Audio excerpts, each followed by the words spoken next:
บ่งให้ลูกชายนี่จะคนเลยล่ะ2คนบ่โดย3แบ่งให้3แล้วโดยมีไผได้เฮ้ยมีอ้ายจะเบิดเลยบ่โดย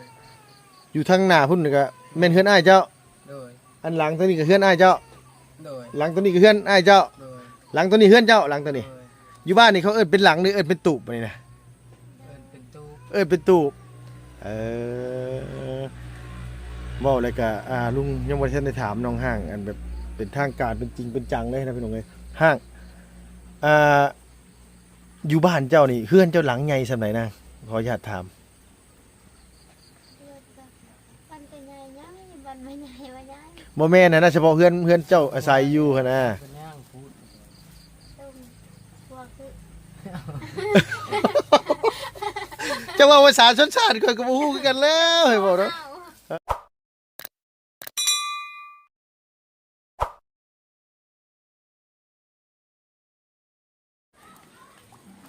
พี่น้องเอ้ยเปิดคลิปมา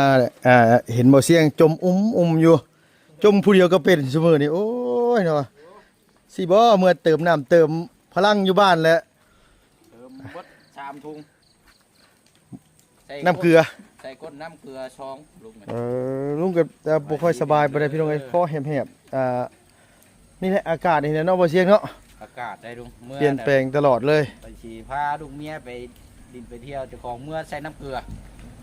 บ่ไหวเด้เนาะได้เลือกกี่ล้อนี่วะขึ้นมาเรียบร้อยบ่บุญป้าเพิ่นว่าเพิ่นสิตามขึ้นมามื้ออื่นว่าซั่นว่าบ่เสียงเอ้ยแม่ยินเพิ่นว่าอยู่เพิ่นว่ารถเพิ่นเปลี่ยนน้ำมันเครื่องเปลี่ยนน้ำมันเครื่องเปลี่ยนเบรกเปลี่ยนหยังนำแน่เพราะว่ามันเบิดแล้วอ่ะมาผู้เดียวเลยผู้เดียวสายเดียวฮอดบ่ได้กินข้าวใช่มั้ยนี่ก็3 ชั่วโมงเกือบครึ่งเหยียบตาตะแคงทันเด้มื้อแม่นละเพราะว่ามาที่เพิ่นก็บ่าย2 โมงเลยกับอีกอย่างกับยามหนาวพี่น้องเอ้ยตะเว้นหรือว่าพระอาทิตย์ขึ้นแต่เช้าตกแต่เว้นทันบ่ทันก็คือมืดซุ่มเลยได้พี่น้องเอ้ยเนาะ5 โมงก็ค่ำเลยได้แม่นโดดเร่งกันแล้วมีแต่สิเข้าไปเยี่ยมน้องเพิ่นก่อนจักแม่นยังบ่ย่าอยู่ในพุ่นตูกน้อยก็พักเลยโดยโอเคเด้อเด้อบ่เสียกเด้อโดยพี่น้องเนาะในใดก็ขึ้นมาเรียบร้อยบ่เสียงพี่น้องเอ้ยมีแต่ว่ารอทางทีมงานขึ้นมาครบกันแล้วก็ไปซื้อดินรอนต้นหญ้าให้ทางน้องอาเจืองเฮาเนาะพี่น้องเนาะโอ้ยมื่นลงนี่ผู้เฒ่าตกบ่คือเด็กน้อยตกได้เนาะพี่น้องเนาะนี่ก็ได้เอาวีลงนี่มันสิบ่ปะโทเพิ่นบ่ยังใครแต่ว่าน้องเพิ่นเฮ็ดอันว่าที่คันเฮ็ดห่างๆแน่ในห้วยเนาะโอ้ได้เตียงใหม่พร้อมพอได้นั่งยามมื้อเช้าใครอยู่ดอกนี่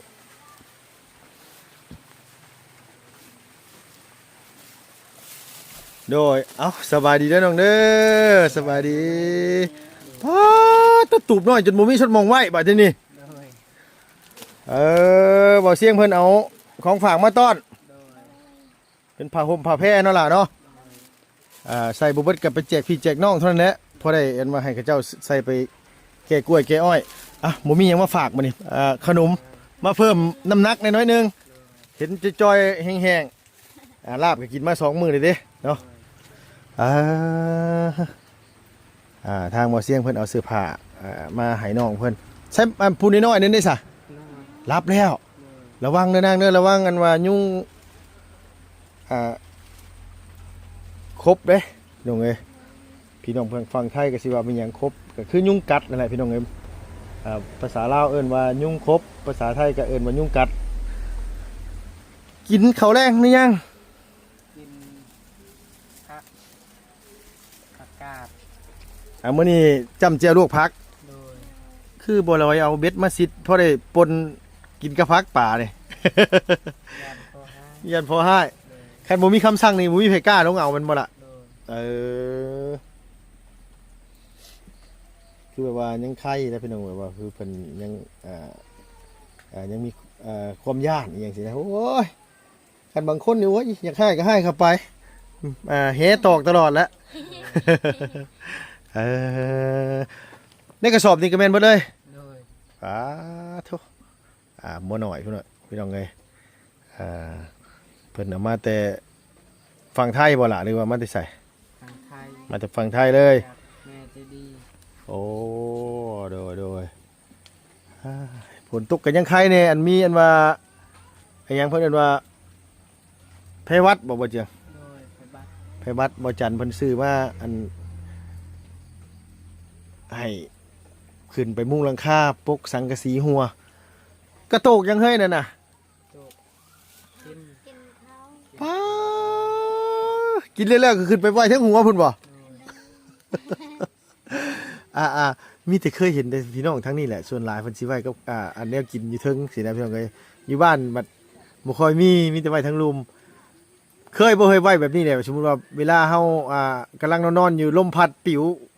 ตกอยู่ บ่เคย บ่เคยบ่เดี๋ยวว่าเนาะมอแต่นอนกอดกันอยู่ลมพัดนั่นก็โตกเข้าปิวลงมานั่นก็ป้าโธ่บ่แห้งอีกพี่น้องเอ้ย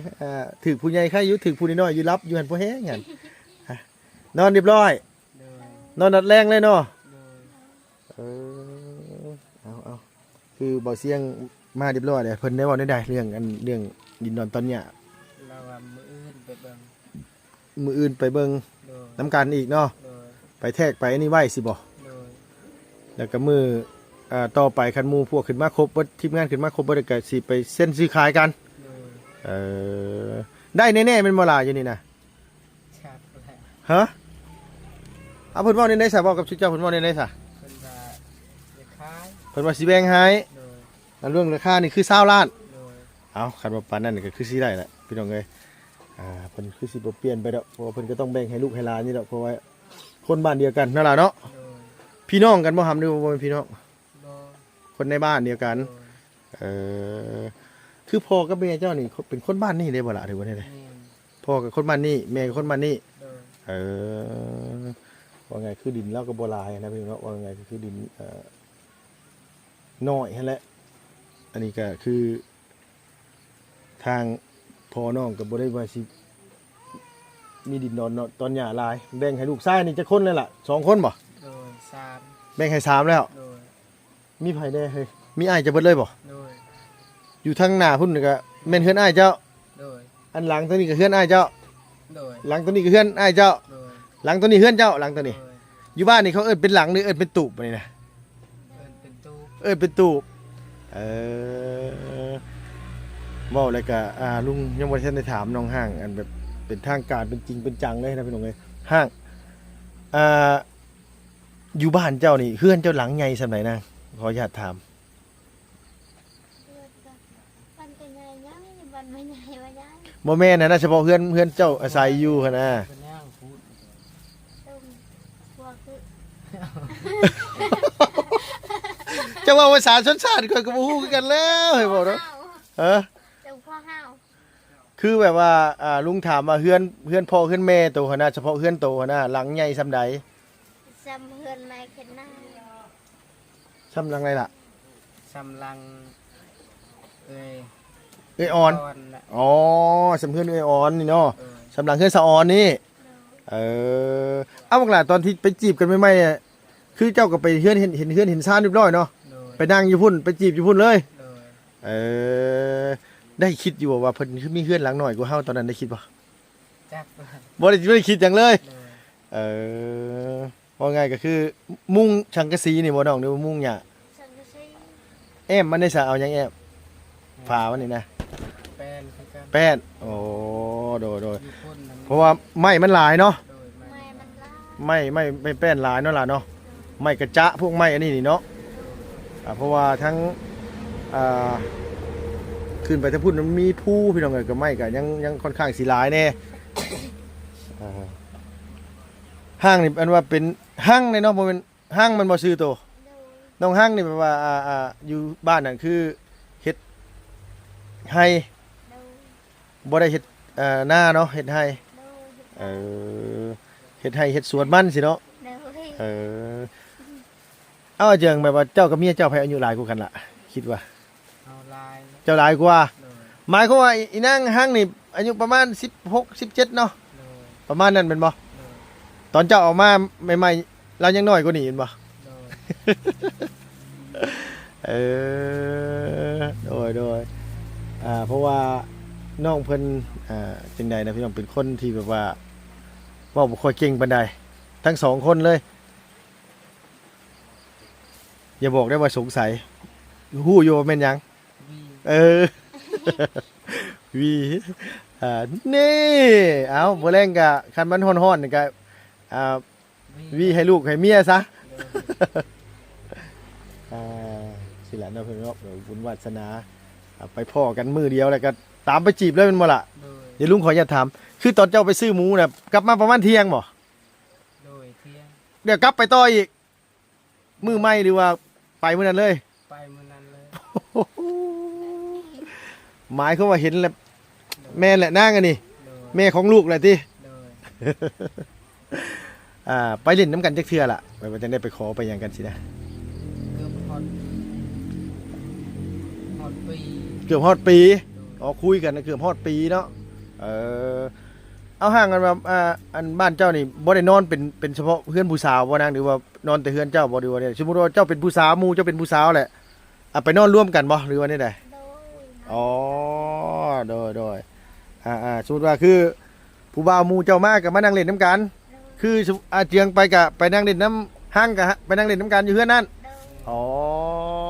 โดยเพราะว่าส่วนหลายมันสิเป็นแบบนั้นเนาะล่ะเนาะ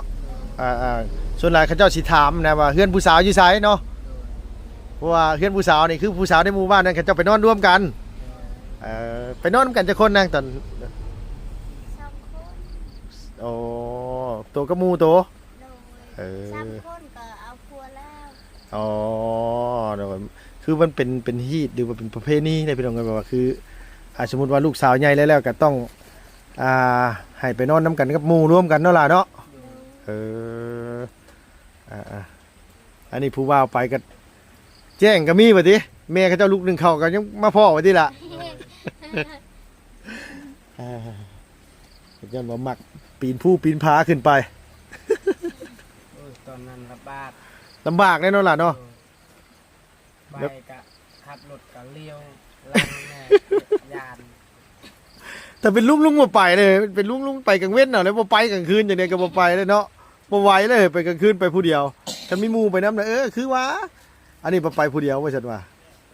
แบบมันยากให้หักกันหัก เว้าง่ายใจมันไปแหละ โดย เรื่องย่านนี่ก็ย่านอยู่แต่ว่าใจอยู่พุ่นแล้ว โดยแบบมันให้หักกันแบบ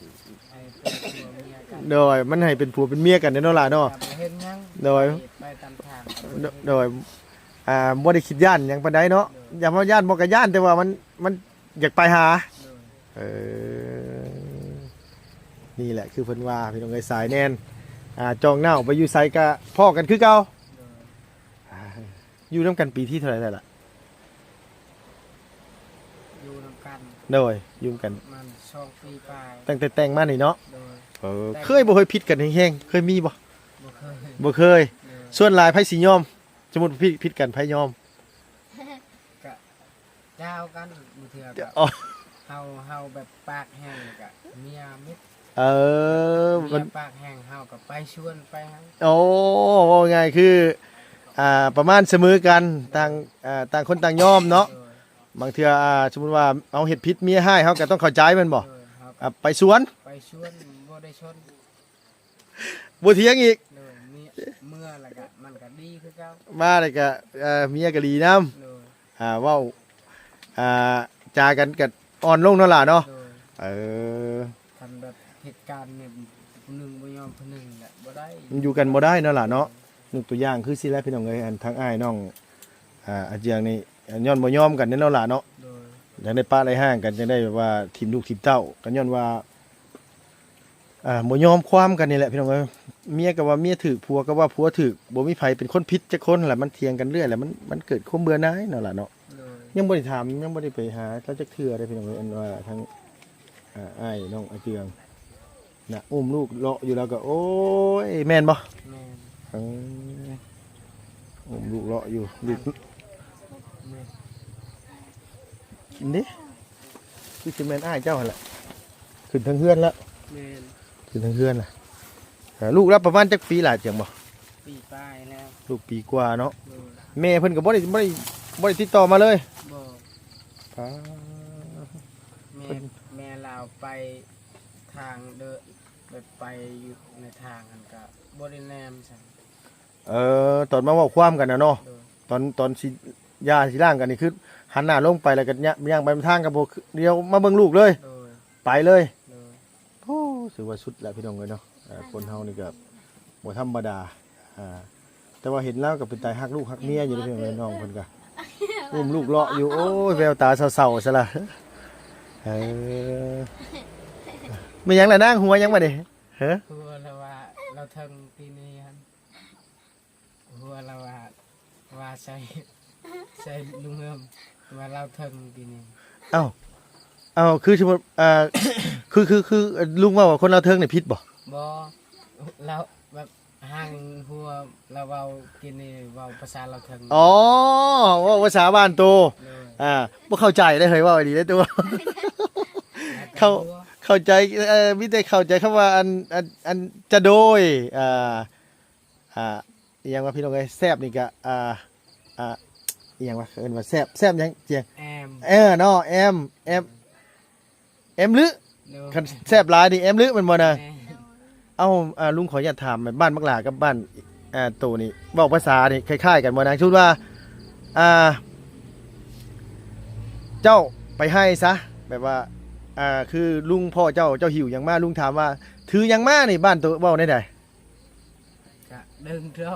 ดึงโตบ้านอีหลาได้ซะ มันก็ต่างกันได้บ้านเรา ต่างบ่ โดย ต่างกั เรา น เป็นคน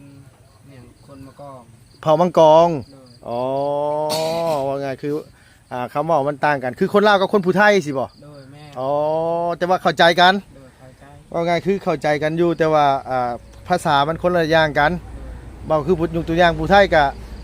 ถือพิเลอร์มาเนาะสมมติว่านี่บัดคนลาวว่าถือหยังมาอ๋อโดยพอเข้าใจแล้วฉะนั้นนึกว่าเพิ่นเว้าภาษาเดียวกันบ่แม่นได้พี่น้องเอ้ย